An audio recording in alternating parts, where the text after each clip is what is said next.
Welcome to the Doing Motherhood podcast, where we talk all things Black mothers today. But before we get into the show, I want to remind you all of my doula training company, which is called Hospital Doula Training Co., where we are bridging the gap in maternal health. So registration is open now until December 15th for the first cohort, which begins in January. For more information, see hospitaldoulatrainingco.com or check out the IG page at Hospital Doula Training Co. What's the goings on, y'all? So we are thick into the holiday season. Thanksgiving just passed. This Thanksgiving was a very relaxing Thanksgiving for me, and it was exactly what I needed it to be.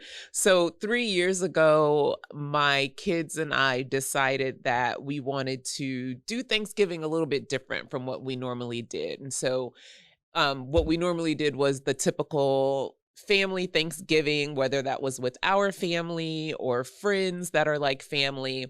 But I think it was, 3 years ago, we decided we wanted to start going out and trying new restaurants when we realized that restaurants are serving on Thanksgiving Day. And so that's what we've been doing. So Bryce and I went and checked out Davis Street right in the Third Ward area, had a great Thanksgiving meal. And other than that, I really just crashed. Like, I got some much needed sleep. I caught up on the shows that I needed to catch up on, and just really took the time to relax and feel refreshed and, come into this week strong. And so that's what's going on. Christmas plans, for the Christmas holiday, the plan is for me to go and visit my older son, Jahari, and he lives in Birmingham, Alabama. So there are a few things that I'm going to do while I'm out there. This will be my first time visiting Alabama, not just passing through it, because I've passed through before, but it'll be my first time actually visiting. And I have some plans, but they're like surprise plans for the podcast. Y'all will see it later, so I'll fill you in on that when the time comes. What else is going on? So COVID-19, it feels like every single time we think we are headed out of the woods with this, we're right back in the thick of it. And so now there's a new variant called the Omicron variant. I'm not sure if that's the correct way to say it because I haven't been watching television news. I've been reading the news on it.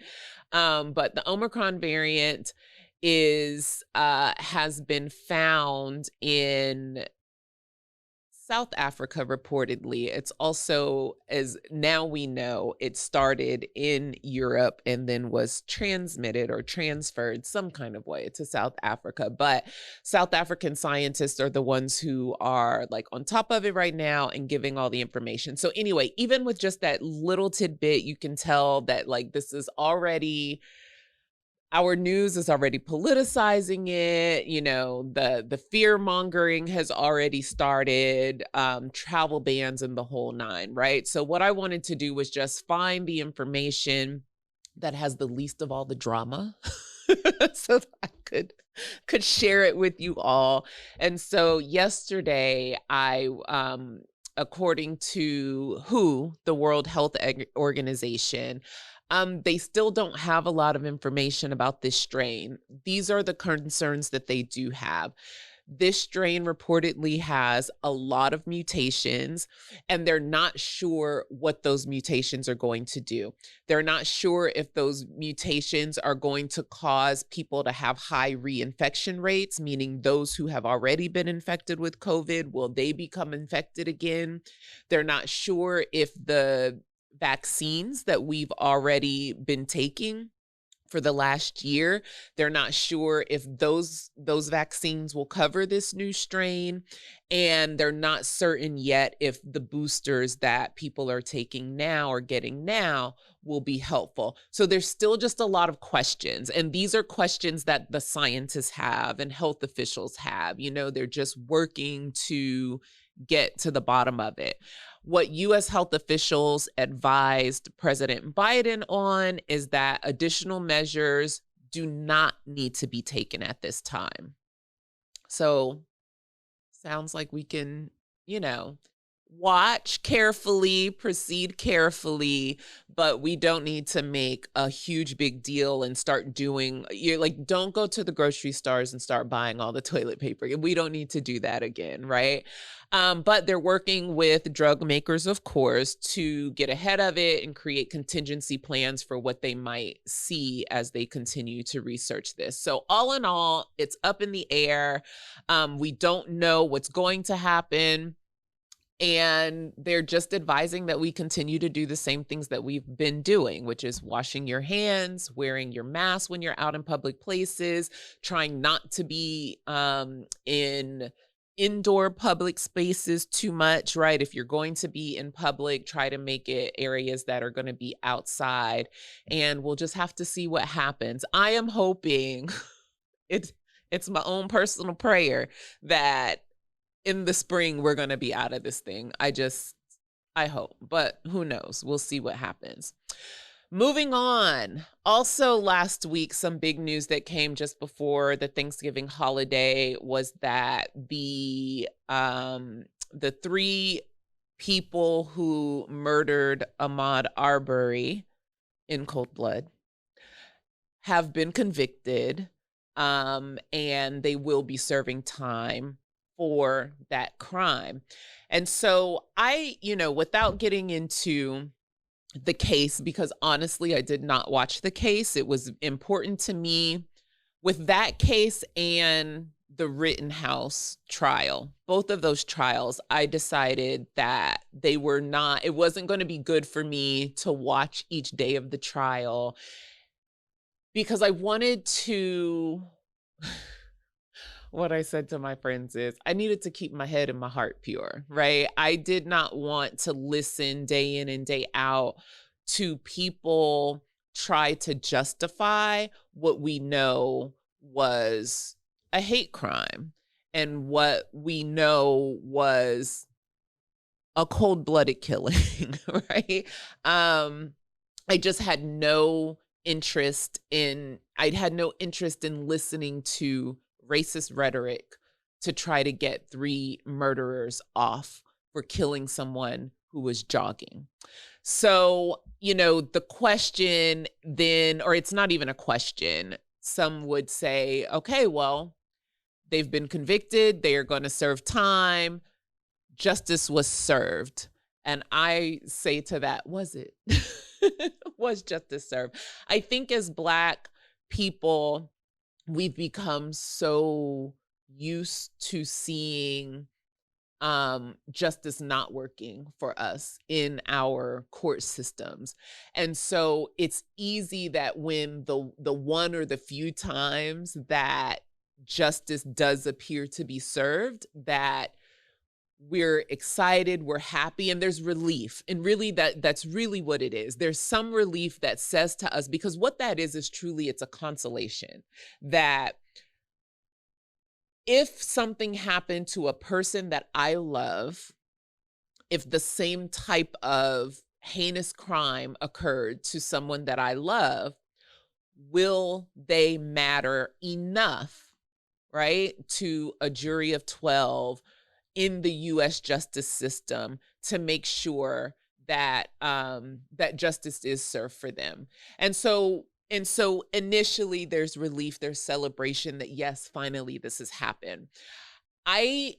What I did watch was Friday night, there was a 2020 special on ABC about the case. So I caught the tidbits from the trial and other information that was about the case through that episode. And this is just what I'm walking away with it. First of all, Ahmaud Arbery's mother is the person who cracked the case. And so when we asked the question, was justice served? Well, I mean, it wasn't going to be served if she hadn't made the promise to her son as she was burying him that she would get to the bottom of it, right? And so the 2020 special shows us that she's talking, she's telling her own story, but she tells us how, I mean, and it was the simple, she went to the internet. She said she went to Google and she went to social media, and she saw that the DA on the case was friends with one of the McMichaels. And then from there, she started to figure out, okay, this is where things have to open back up, right? So that I can make sure justice is that my son receives justice, right, for what happened to him. And so her digging and digging did eventually lead to the arrest. It took 74 days to arrest these people because, as we know now, the DA and other law enforcement officials and judicial officials were doing their damnedest to block the McMichaels and the Bryan person from having to even see court about this. And so I just, what I'm looking at this I'm looking at what this means for vigilante justice. So I go back to 2012 when we learned of Trayvon Martin being murdered, and his murderer walking scot-free and being able to walk away scot-free under this stand your ground defense, right? Which is that self-defense, saying, I was so afraid for my life. I was terrified by this Black child who was minding his business. And they use that defense at this point since 2012. It's like they went to Kohl's and picked out their favorite brand name sweater, and now all these vigilantes are just out in the streets causing problems, and so I just wonder if this case, and we've seen some other cases where police officers are being held accountable and are being convicted and are having to serve time for killing people or for hurting people who did not deserve that.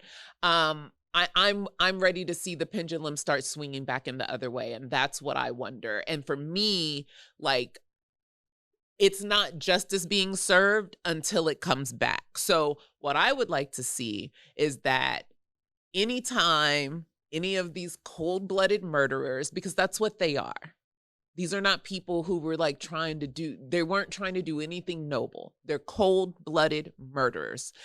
My hope is that they will start to think twice, 3 times, or 4 times before they put themselves in situations with Black people so that they can make up lies about being fearful or fearing for their lives in order to satisfy their bloodthirst. Then use their friends in the court system to justify their murderous rage. That, to me, would be justice. So I didn't find it, I didn't find any celebration. I didn't find a whole lot of relief, honestly, in the justice system. I'm like, okay, it did what it was supposed to do. It's about time. Thanks. Thank you this time, right? But I would rather my energy, if I'm going to send my energy anywhere, it's not to celebrate our broken justice system. It's to celebrate Ahmaud Arbery's mother for making the promise that she made to her son and carrying the task through all the way to completion, and ensuring that those who murdered her son were brought to justice and that they're going to do the time that they're supposed to serve for that. That's where if there is anything to celebrate, that's where that goes. So that's what's going on around here. I'd like to just remind you of ways that you can support the podcast. So you can support the podcast in a number of ways. First would be, of course, listening, liking, and subscribing on your favorite platforms, whether those are the podcast platforms, or you can also watch the podcast on YouTube. You can also support us by engaging on our Instagram page, sharing posts from our Instagram page, commenting. I would love to talk with y'all on Instagram.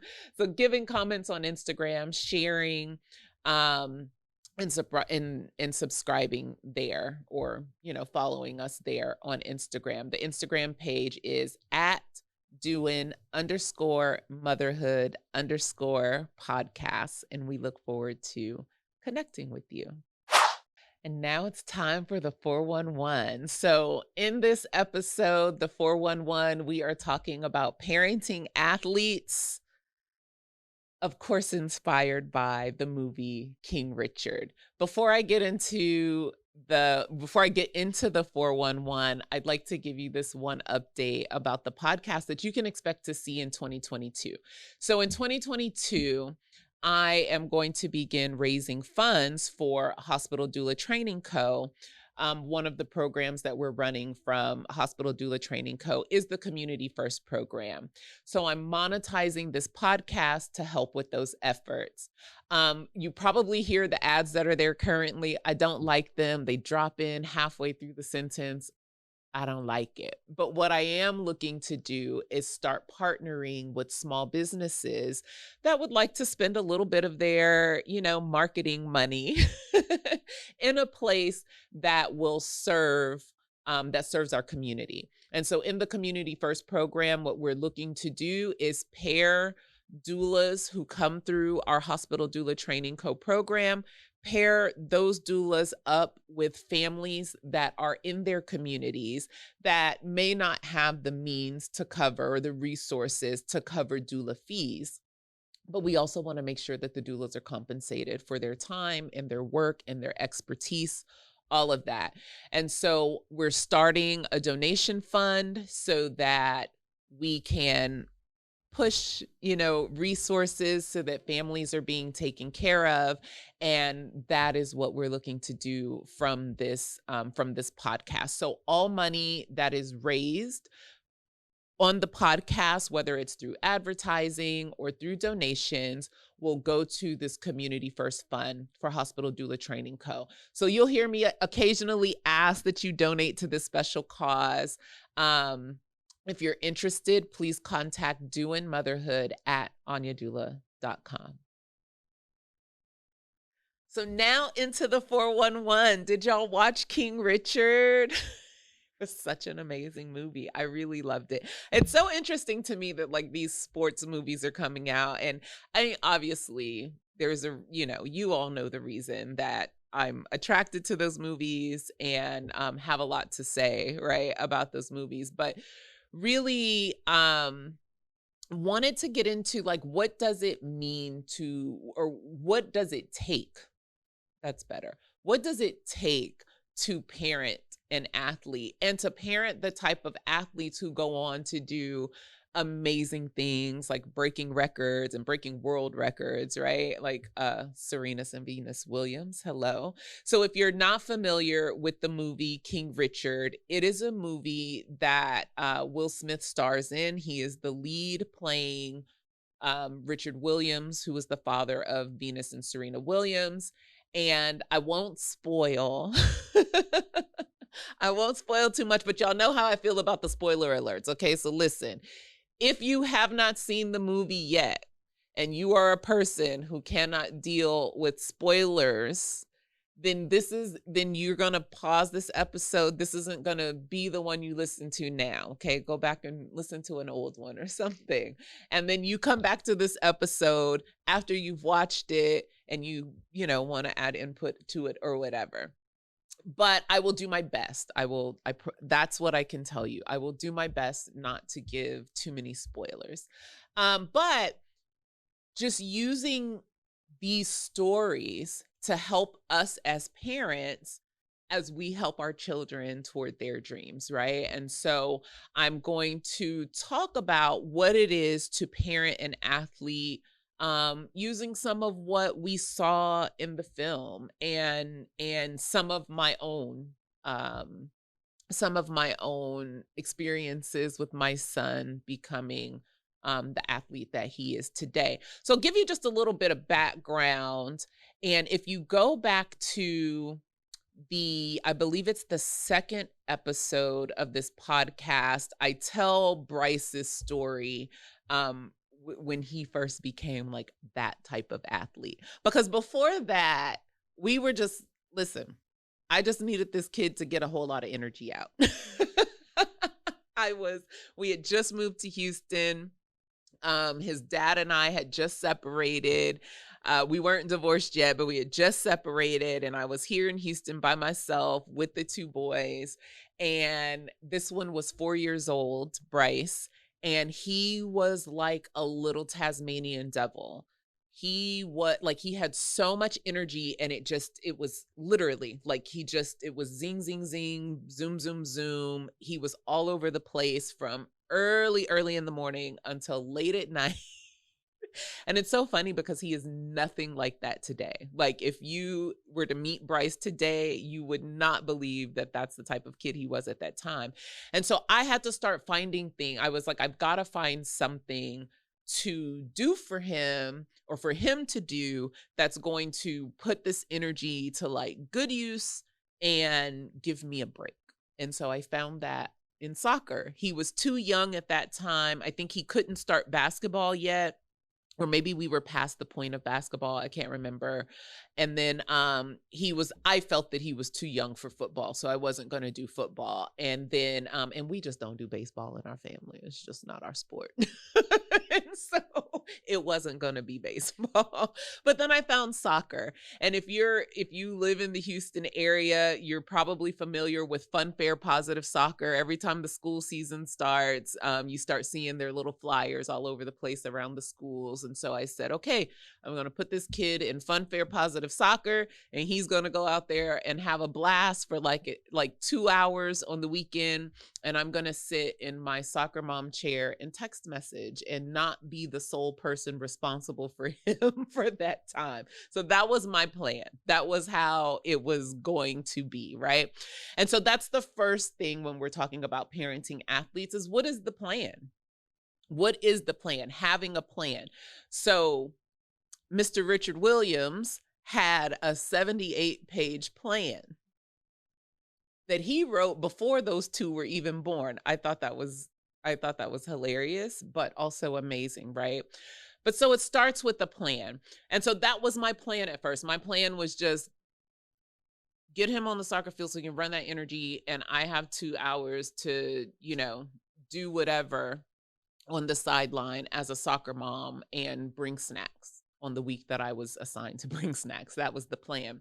But then Bryce approached me when he was about 9 years old. And at this point, he had been in soccer for, I think that was like 4 or 5 seasons already that he had been playing. So obviously he came out of Fun Fair Positive Soccer because it wasn't fun for him. That Fun Fair Positive Soccer is the soccer where they don't keep score. Each kid can only score 3 goals a game. And once they score their 3rd goal, they can't score anymore. And Bryce was just out there knocking balls in. And I was like, look, I have to find something real for him, right? So I found some neighborhood clubs to put him in. Again, my plan at the time was just nights and weekends, he's occupied, he runs out energy, we come home, he takes a bath and goes to sleep, right? And on the weekends, when it's time for the games, I bring these snacks when I'm supposed to, and otherwise I'm on the side text messaging and doing my thing. I watched the games. I watched the games. But Bryce, after a few years of being in it, and also other things, right? So like I piqued his interest by taking him to Houston Dynamo games and becoming Houston Dynamo season ticket holders and watching international soccer with him on television on the weekends, right? All of that he got into. And then Bryce came to me with his own plan. And I love telling this story. So the way Bryce came to me with his plan, it was a day when there was no soccer after school and after work. I was cooking in the kitchen. He comes in behind me and he asked me, Mommy, do you know if the Houston Dynamo have a soccer team? And I was busy. So I was like, I'm sure they have something. I don't know, Bryce. Why? And he said, well, this is what you need to do. And it was so pointed, like it really caught my attention. And this is what you need to do. You need to put me in the Houston Dynamo soccer the Houston Dynamo kids soccer, because if I'm playing with the kids soccer, then their academy is going to see me. And when I'm playing with the Houston Dynamo academy, then the Dynamo will see me and they're going to want me to play for them. And when I'm playing for the Houston Dynamo, an international team is going to see me. They're going to want me to play for them and I'm going to be an international soccer star. And I said, "Oh, okay. That yeah. All right. Well, I'll look into it." And I continued to cook dinner that night, right? But sure enough, when I went to look and check out this roadmap, right, that this kid laid out for me for his whole entire life at 9 years old on a random like weeknight, it checked out. It was like, "Oh, okay, this is okay, these are the steps, right? He's on it." I don't know how he got it. I don't know. He didn't have access to the internet at that point, so I don't know. I don't know how he got the information. Was he talking to the kids and listening to other people's dads on the side? I don't know. But that was his plan, and so that's where we started from. And I put him in the Dynamo Kid League, and the Dynamo Kid League did not want him. At that time, my little heart was broken. He was not phased. He honestly was not phased by it at all. But what I did was I kept putting him in the spaces that he needed to be in to advance. And so that goes into the next point, which is knowing, right? There's a knowing and a deep belief that this plan is going to come to fruition. And so that's what we saw with in the movie King Richard, and not even just that we saw it in the movie, like we saw Venus and Serena grow up, right? So we saw the we saw it come into fruition, right? They had been working on that plan since before Venus and Serena were even born. And but the reason the plan worked was because of this deep knowing and this deep belief from everyone, the two players, Venus and Serena, their parents, and their other sisters who were all a part of the program, right? We see this from other athletes as well. I've talked about Colin Kaepernick's show a couple of weeks ago. We talked about Colin Kaepernick, and when you go back to Colin in Black and White, Colin was telling everybody that he was a quarterback when he was playing baseball. And he was playing football, but not as seriously as he was playing baseball at the time, right? But he had this deep knowing in his heart, in his soul DNA, something that he was going to be a quarterback. And so that's what happened. I also remember watching a documentary about Lewis Hamilton, who is the race car driver from England, I want to say. I hope I'm saying the right thing. But it was the same thing for him. His dad was who was like that primary parent, serving that primary like parent manager role for his son, right? But they talked a lot in his episode about just this deep knowing once he got into the first racetrack or the first race that he participated in, it was like he knew who he was going to be. And I think that that's a lot of times where parents kind of get hung up, because I think that as parents, a lot of our job is to push our children to their full potential, but then we've had disappointments, right? And we've had these moments where we weren't able to realize our own full potential for whatever myriad of reasons there are, right? And so what some parents do is, in an effort to protect their child, or even to protect themselves, right, from the disappointment, they hold their kids back on that belief, right? So that's when you hear things like, and I would hear parents say this all the time on the sidelines, and they would say, "Well, it's not like he won't be playing pro soccer or anything." And I would always say, "How do you know? Why?" He's 10. We're Xing him out already. And now there are some that we know, right? I get it. Like there are some that we know. But these were all pretty like really good kids on the soccer field, really good players. And I would hear their parents say, "Well, we have to make sure they're staying." And that was one thing that was so important to me to protect, was Bryce's belief. When Bryce told me that he was going to be an international soccer star, I believed him. And then we worked with that belief, and I protected that belief for him. And we'll talk a little bit more about how that happens. And for a lot of years, people looked at me like I was crazy, and they were like, "Oh, okay, he gonna be a Pele." And I'd be like, he's gonna be Bryce Willoughby doing whatever Bryce Willoughby wants to do. But if he told me that he knows he's an international soccer star, then my job is to help him, is to help foster the environment that allows him to live up to and work within the potential he believes he has. And so that's that about belief. Then is the reinforcements. So bringing in reinforcements or leveling up or leveling up. And so what I mean by reinforcements are, who are the people or where do you need to go, right, to make sure that they don't stay stagnant in one place, but that they're constantly seeing growth upwards, right? Or growth toward their goal. And so for us, the reinforcements, when Bryce was younger, playing in one of the neighborhood clubs close to where we lived, like I told y'all, I was on the sidelines. On the sidelines doing my thing. Okay, looking cute in my soccer mom chair with my soccer mom mug. That's what I was doing. But he had a coach. The first coach that he had as a competitor when he got into this competitive league was a woman.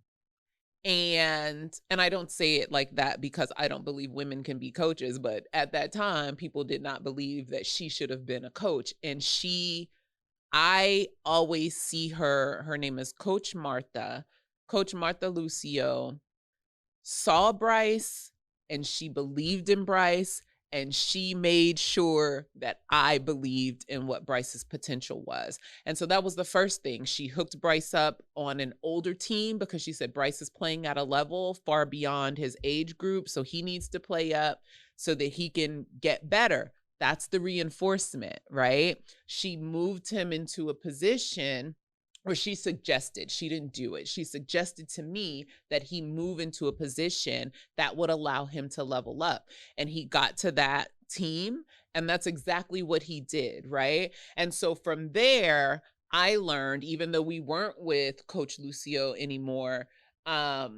that's what I started to look out for. Who are the people in this environment? Who are the people on this team? Or do we need to go? There was a time where Bryce was being held back. He was being held by a coach that was keeping him stagnant. And the moment I realized that that's what was happening, I was like, oh, no. Let me find some new reinforcements, okay? Because they're not believing. They don't have the belief in my child that I have in my child and that he has in himself, right? And sure enough, we moved around and he did better. So that reinforcement leveling up is moving to better. In the movie, it was Venus and Serena's mother who told their father that. She was like, look, you playing on these little tennis courts in Compton. She didn't say it like this, but you playing on these little tennis courts in Compton. They need better. We got to do something better. And then I was about to tell, I'm not going to spoil it because it's one of the funniest parts of the movie to me. I won't spoil it on this one, but we'll talk about it later. So that's what they did, right? That belief that what is the adage that people say? Dress for the next level, dress for the job you want to get to, right? For what you see next. Practice for the level that you're trying to be at, not where you are. That's what you're looking for in reinforcements and leveling up. Then next is a holistic approach. So we hear these stories about parents who were, you know the stories. And if you're a sports parent, even at the fun, fair, positive level of soccer, there's always somebody's parent out there cutting the fool, okay? Mom or dad, either one. Somebody is out there cutting the fool because they believe that their child is the next Michael Jordan, Serena Williams, Colin Kaepernick, whoever, right? They believe LeBron James, they believe that that's who their child is. And so they like shark in on their child and then that sport becomes their child's whole entire life. They wake up and they have to practice, and then they go to school and they have to be great at school to get the grades to continue to participate, and then they come back and they practice for hours on end into the night, and they do this in and out.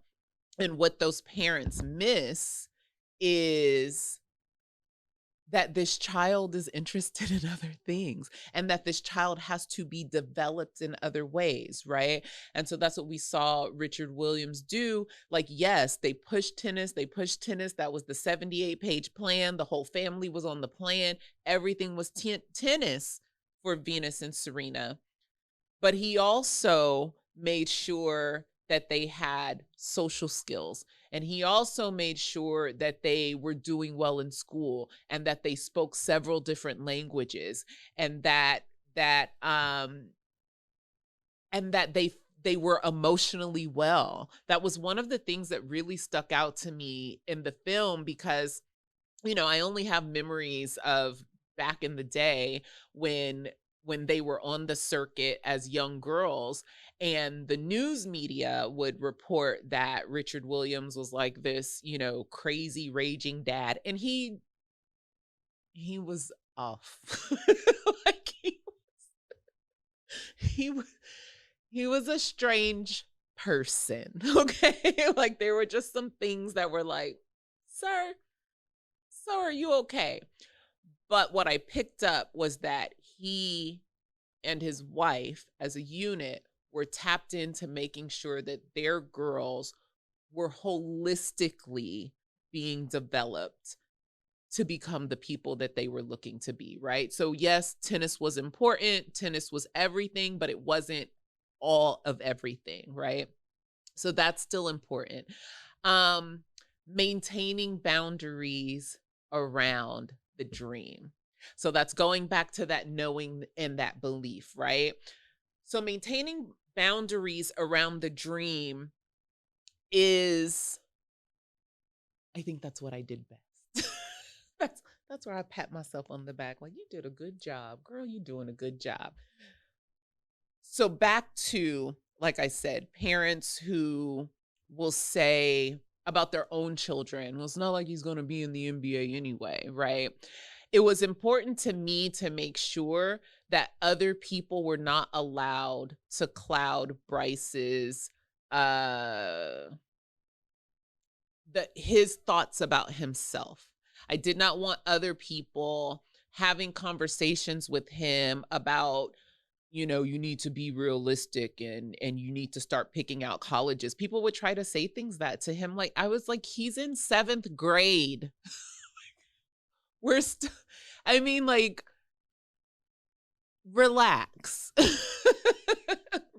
Realistic. Like, he's good. We're okay over here. We're going to keep doing this little weekend soccer until it becomes something bigger. But what you won't do is you won't cloud his judgment about himself. You won't cloud his belief in himself.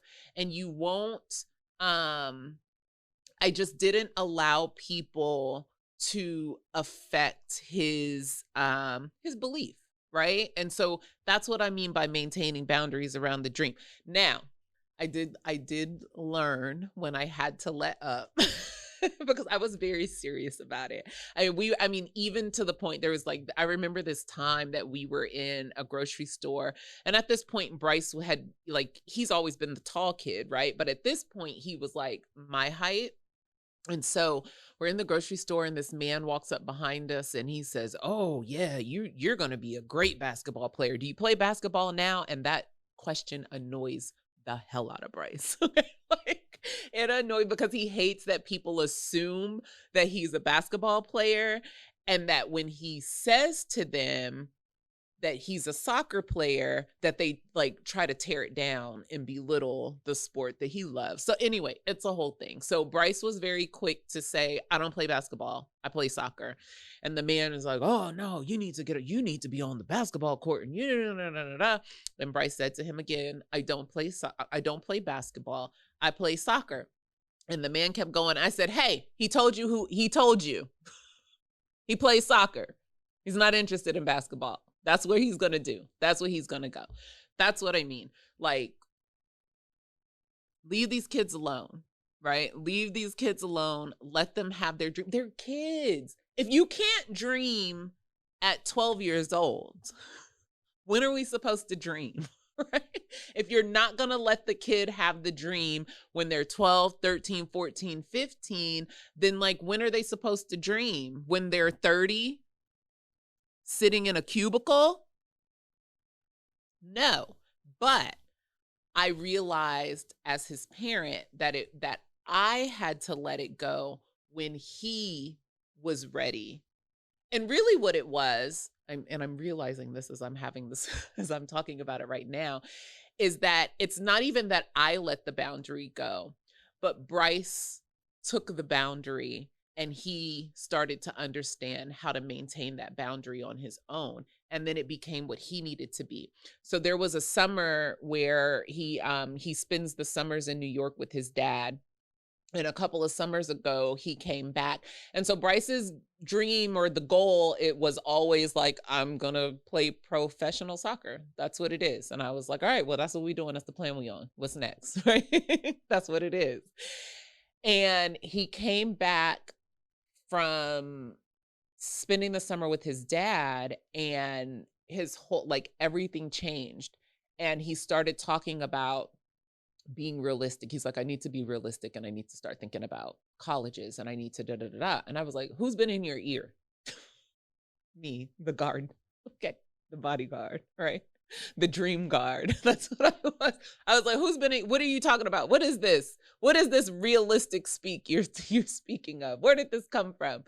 And he was like, nowhere. I just think it's time for me to really start thinking about what my future is going to look like. And I did call his dad. I called his dad and I was like, were you up there talking to Bryce this summer about soccer? And his dad is so funny. He said, listen, I already know the rules. I don't talk to Bryce about soccer unless you're on the phone or in the room. So it was whatever it is, it wasn't me. And I was like, okay, I'll let it go. But that's where I realized, like, Bryce now knew it was changing for him. But at that point, he knew that he could handle that on his own. And so I stepped back some, right? I stepped back some. I'm still always around. Ask them soccer coaches about me. I am always there. But and my point is in modeling that, right? And so if you have a child that you know is doing well, in whatever sport they have very high achievement goals related to their talent, right? On a court or on a field or whatever activity it is that they do, that we have to maintain the boundaries around their dream as parents in order to model that for them, right? And then when they're ready to take that on their own, we've got to let them have that. And there's a really good demonstration of that in the film King Richard, where he did not finally realize, a lot of people had to tell him, hey, at this point, it's what Venus wants, right? So like, you're doing this dream guard, bodyguard thing around tennis and soccer, or tennis and whatever, but what does Venus want to do? And what does this look like for her? And so I had to realize, okay, if Bryce feels that he needs to be more realistic about what his future looks like, then that's the direction that we go. It all starts with him. The next point is how to honor themselves, the athlete. And I think that is so much, again, it comes from the parent modeling what that looks like. And so speaking positivity and light over them all the time.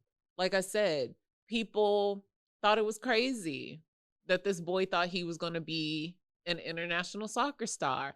And then they thought that it was crazy that I thought he could possibly be an international soccer star someday. So knowing that all of that is coming from the outside world, I knew that what was said in my household, what was said in front of him and to him had to be words that helped him understand how to honor himself, how to honor his talent, how to honor his body, how to honor his spirit, how to honor um the plans that he was setting for himself, right? Holding them high and not allowing other people to fudge it up or not allowing certain circumstances. I remember there was a point where he'd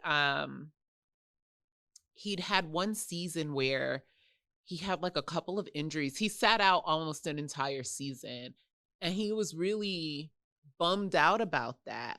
And I honestly didn't know at that time, other than like making sure that he was making it to his physical therapy appointments and all of the things that he needed to do to recover. But I wasn't tapped into like the mental game or the mental stress that puts on athletes. But there was another parent who pulled him aside. It was one of the soccer moms that we spent a lot of time with. And I think he was 14 years old at the time. And she told him a story. And it really just, it's almost about to make me cry right now. But she told him this story about how all like these major athletes that they like 14, 15 was the age where they just really struggled and really had a hard time, whether it was injuries or like schooling grades or just life circumstances, but that they didn't get play time. Their coaches were really on them, right? They just had really, really hard seasons or hard years. And then she went on to tell him how like those are who become all the greats. And I just remember that like lighting him up where it had been weeks of just darkness. It's like, it is so horrible to have an athlete that is used to like every single day training, every single like week in and week out, because soccer never ends, y'all. Soccer ends mid-December to like mid-January, and then they're right back on it. So it's like, it's nonstop, right? So week in, week out of just training at such a high level. And then to be sat down, it like they go dark. And I don't mean dark like they want to hurt themselves or things like that, but it's just like a lot of moping and a lot of that. So we got to keep that. We got to keep that up for them. The fun is important. The fun, I would say, is not only important, the fun is I lost my words. It's crucial. It has to happen. Like that's number one. If they're not having fun, what are we doing? Then you're running like I almost said something really bad. But if they're not having fun, it's not, especially as kids, right? Kids are not meant to turn into these like product machines, because when like that's what athletes are, right? Like athletes are using their bodies as a way. When they're young, it's just for fun.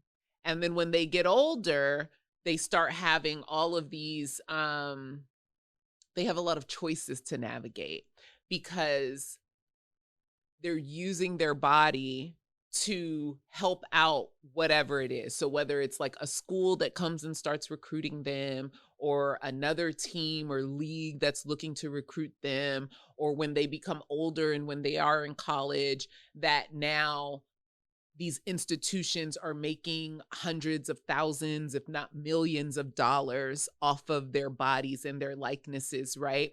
As kids, that's not where they're supposed to be. We're not supposed to have the 10-year-old thinking about Gatorade commercials. He's supposed to just be out on the field having fun. That kid is just supposed to be out on the sport having a good time. And if they're not having a good time at it, then they are likely not going to become better at it. And so I think, that's one of the I have athletes in my family, and his dad has athletes in his family. And that was the one piece of advice that came from everybody who at some point played on a professional level, not in soccer, but in other sports. The one thing that they just kept saying to me was like, just let it be about fun for now. Don't start like strategizing and trying to, just let them have fun. So that is so important. And then finally, I think it's so important to be their friend. Yes. Yes. Be your kid's friend. It is okay. It's not going to stop the world. You're not going to like spoil the child, spare the rod, spoil the you can be your child's friend. And when they are athletes who are competing at really high levels like this, they need you to be a person that they see as their confidant. So that's what I mean by friend. I'm not talking about, listen, y'all know we not about the BS over here, okay? So I'm not talking about no nonsense. What I'm talking about is my son knew that no matter what happened on the field, no matter what conversation a coach had with him, no matter what conversation anybody else had with him in regards to soccer, that he could always bring it back to me, and it was going to be a safe place for us to figure out what needs to happen next. Okay? That's what I mean by being a confidant. I very clearly remember I told you the story about Coach Martha. Coach Martha put him on a team where he was playing up. He was 9 years old and he was playing with 13-year-olds. And y'all, I almost didn't even let that happen, because when never forget that day when I got to that field and they started running, those kids were running so much faster than Bryce's little 9-year-old group. And I was like, oh no, this is too much for him. He's too little. But he got out there and he held his own. But when the next year, when those boys leveled up to being U14s, or I always forget the age groupings in soccer, but when those kids turned 14, they were 14 going on 15, Bryce moved up with them, but I noticed that he was struggling. And I remember this one night after practice, he got in the car and he was just like really frustrated. And I asked him what was going on. And that was it. I just like, hey, what's going on? Did you have a hard practice? And he said to me, he said, it's not hard. But what I realized is, or what was happening was, his teammates were leaving him out of the game. That's what it was. He realized his teammates were not, like, they weren't including him in the game. It was kind of like they were all keeping the ball away from him. And I asked him, well, why do you think that's happening? Like, do you feel like you're doing something or not doing something and they don't trust you, or like what's happening? And he said, no. Bryce is I love the way his mind works, but he said, no, what's happening is I'm not as fast as them. He's like, they got faster. That's exactly what his face. He was like, they got faster over the summer. He said, so now they're faster and I can't keep up with them. So I don't make it to the spot I'm supposed to be in by the time they're expecting me to be there. So now they just keep the ball away from me. And so at that moment, I asked him, well, what do you think is going to make it better? And he didn't know at that time, and I didn't know either. But that's when we started to realize, okay, he's probably going to have to make a change, right? We're going to have to do something, because he's leveled up, but he's not getting the level up experience that he was looking to have. And so again, anyway, point being, he felt comfortable enough to share that with me, right? Like, he wasn't worried that I was going to be the mom that was like, get your shit together.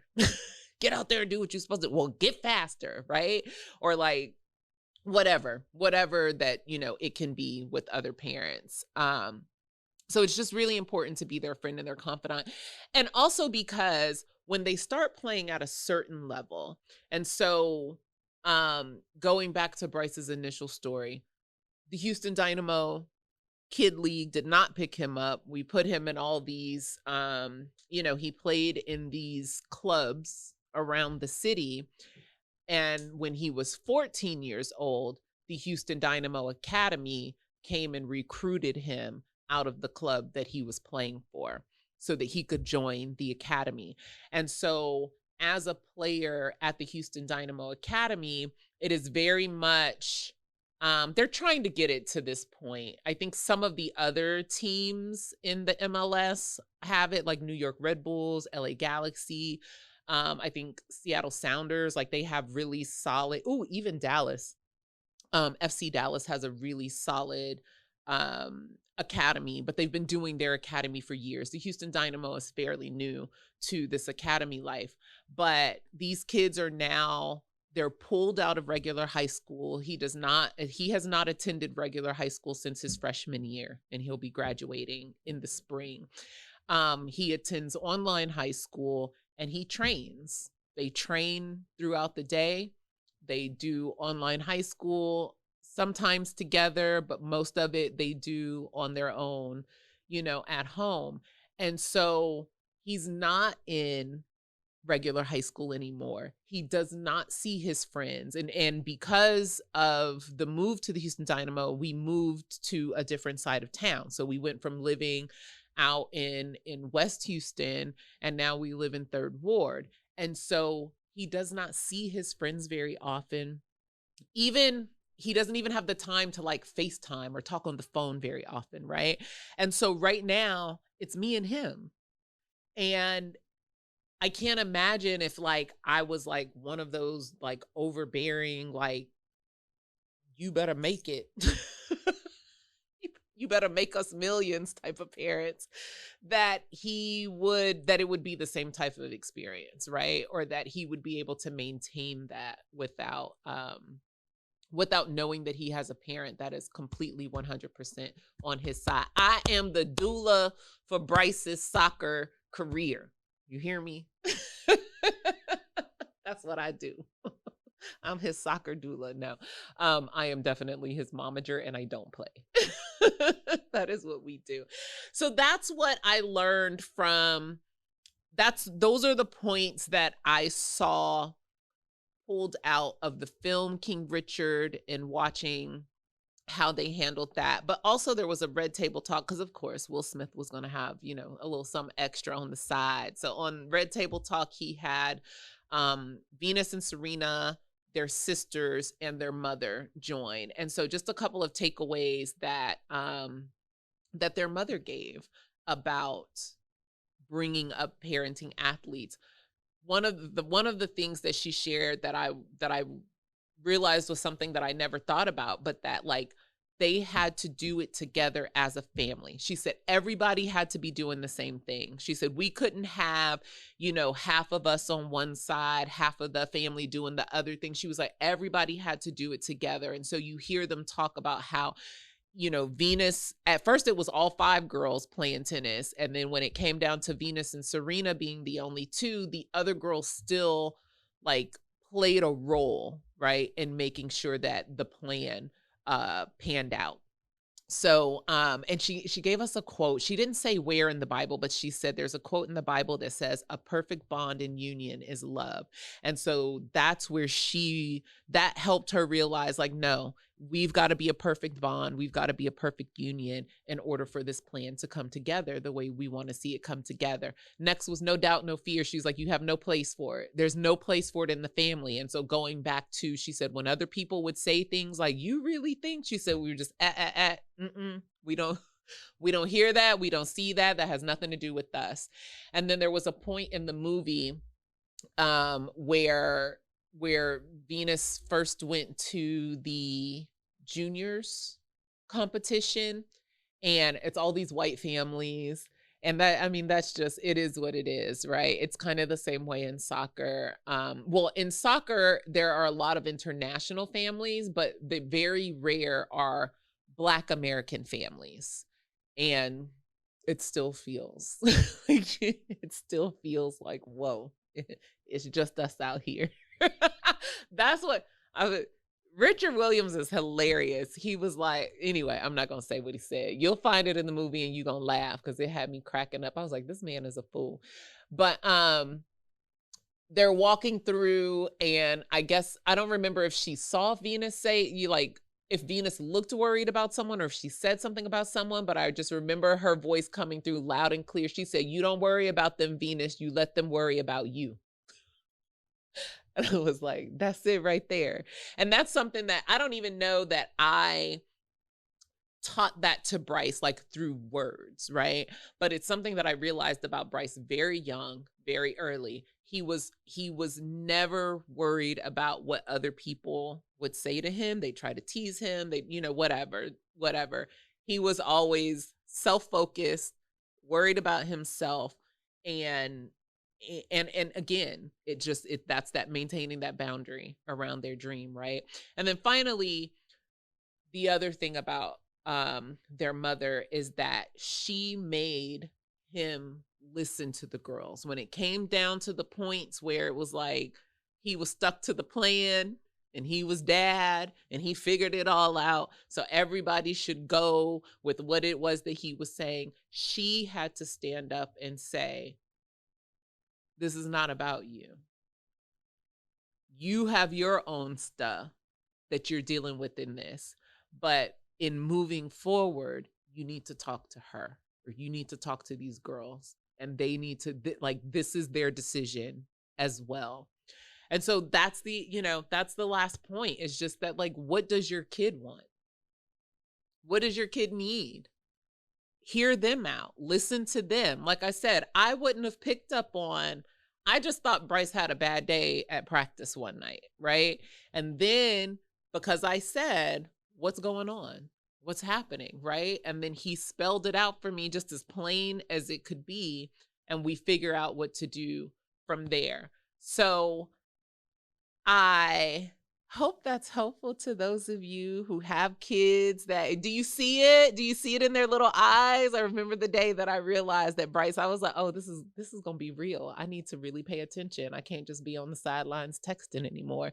Like, people are watching this kid like he Pele. And here we are. And who knows? I don't know. I don't know if the goal is still international soccer star for Bryce. That's not where we are in this moment. And he makes it very clear to me that, like, he is where he is. And right now, he is he's finishing up his last season with the Houston Dynamo Academy, having gotten a lot of professional learning, right, under his belt. That's what those academies are for, to produce professional level athletes in that sport. And he'll, he's going to college. He's going to, like, one of the best soccer schools in the nation, and we'll see what happens from there. I don't mess with him anymore. I don't ask him when he took his boundary about soccer away from me and he started to hold it. That's his to maintain. And he does not allow me to intrude.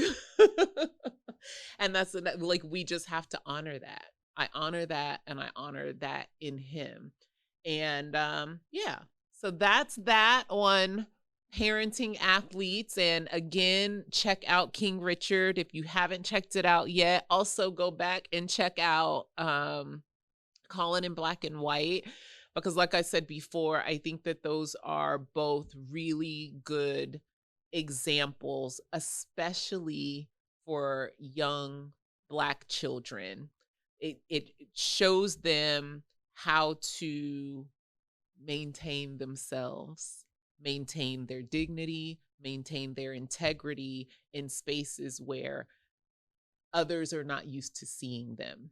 And so it can, it brings up a lot of stuff, And I just think that those are helpful. So that's it for this episode of Doing Motherhood Podcast. Check us out on Instagram. I'd love to chat with y'all about this episode at doing _ motherhood _ podcast. And we'll talk soon.